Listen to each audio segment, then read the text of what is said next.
Hi guys, I have a couple things for you. As you are thinking about your final photogram, I want you to remember that this last one, it really does combine everything that you've learned so far. So think about, since you walked through the door, composition, all those things that make a photograph look good, and next you learned how to go in the darkroom and work the enlarger. You learned how to expose a piece of photo paper, and then you learned how to develop it. Then you were really working on applying those design principles and making a photogram that actually could be spoken about with artistic terminology, which you have all done successfully. I'm so proud of you. You guys are killing it, and I thank you for your hard work. So this last one, this is where I want to see more of you in it. So I want to see things that matter to you, things that are important to you. So right now what we're going to do is make. We're going to make art, right? We're going to take a topic, and it can be any topic you want. And yesterday I gave you that question. If you had 1 million people in front of you and I gave you a microphone and you could speak to them, and they would not just listen to you, they would hear you. There's a difference, I think. And they would hear you and maybe take something away, be clearer about something, or motivated by something, feel good about something, or consider something. What would you do? I'm giving you a lot of power. And yesterday I said, what would you say to teenagers?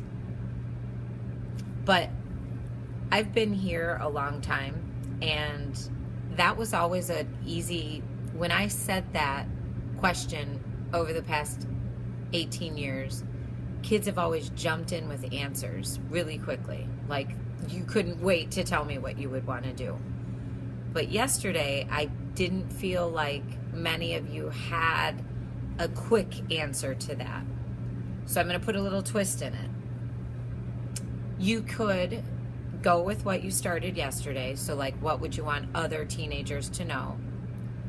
Or what would you want every adult in your life to know? See, I have this theory that the older I'm getting, I'm 41, fun fact, the older I'm getting, the more I feel disconnected from my students. And I don't want a world where I'm ever disconnected from my students. And I want to understand them. So yell. Use this opportunity to yell. I hope that makes sense. I'm going to show 3 examples. Here's one. If you look at this one, now I'm looking at it, it's reversed. I don't know if you'll see it reversed. It says late, clock, handcuffs, numbers. What do you think this student was trying to say or express?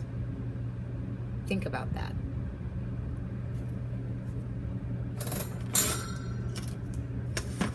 Here's another one.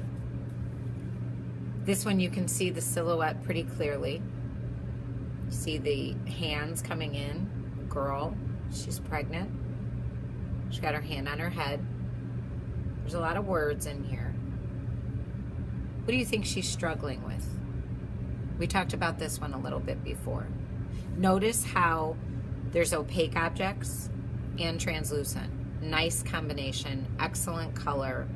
The focal point is strong. The components of composition, very solid.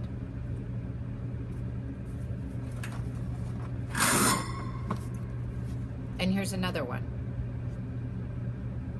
This part here, just tissue paper, translucent object. When you write on the translucent paper with marker, that makes that part opaque. This would be considered 2 different materials. So that final photogram, it's going to have 2 materials, so this would count, Sharpie and tissue paper. It's got to have a strong focal point, and then 3 more components of composition. Start planning it. What do you want to say? I can't wait to see what you want to tell me.